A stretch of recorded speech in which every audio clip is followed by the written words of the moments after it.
The wilderness had always called to George, but on this particular day, its voice was louder than ever.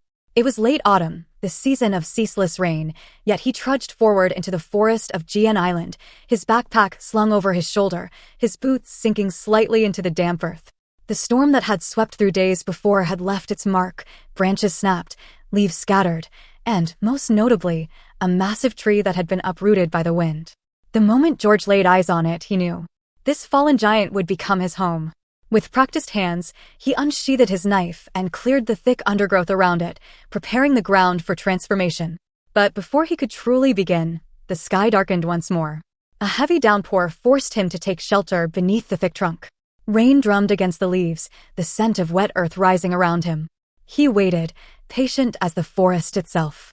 When the rain finally softened to a drizzle, George wasted no time. Leaning against the fallen tree, he quickly set up a temporary tent. The air had grown cooler after the rain, and he knew that maintaining warmth would be crucial. Before starting construction, he encircled a small pit with stones, creating a simple fire site. A fire would not only dry his damp clothes, but also provide the warmth he needed to work through the chill. With the campfire crackling behind him, he moved on to the next step, building the foundation. Turning a tree into a home. The first challenge was securing a stable structure. George measured and cut logs to the proper lengths, then dug a deep pit near the tree roots. He set the logs into the earth, pressing them firmly in place to create a sturdy frame. To test its strength, he leaned his full weight against it, all 180 pounds, and found it unmoving. Satisfied, he moved on. As he worked, he boiled a pot of tea over the fire, the scent of leaves mingling with the earthy aroma of the forest. Construction was never just about brute strength, it required patience and precision. He gathered stones and carefully stacked them against the wooden frame, piece by piece, forming a solid wall. Though the task was simple in theory, George was meticulous, ensuring that each stone fit snugly against the next. A poorly built wall was a disaster waiting to happen.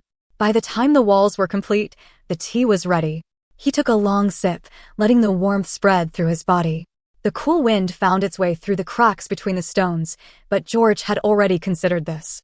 He gathered moss from nearby tree trunks, pressing it into the gaps to seal the walls against the elements. With the shelter taking shape, his temporary tent was now an obstacle. He dismantled it swiftly, moving on to the next phase, creating a bed. He arranged thick logs inside the structure, fashioning a raised platform to keep himself off the cold, damp ground.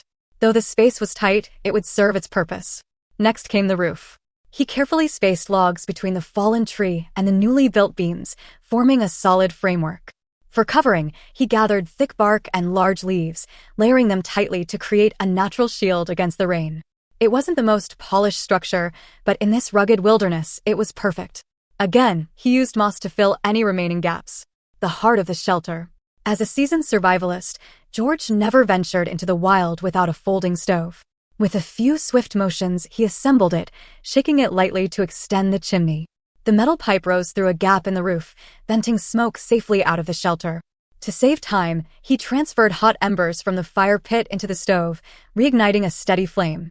With everything in place, he could finally settle in. The finishing touches made all the difference. He lit a small lantern, its glow casting soft shadows against the stone walls. The flickering light turned the crude structure into something more than just a shelter. It felt like home. The entrance needed a proper frame. He found a thick, flexible rattan branch and bent it into an arch, securing it in the ground. He filled the gaps on either side with logs, reinforcing them with moss for insulation.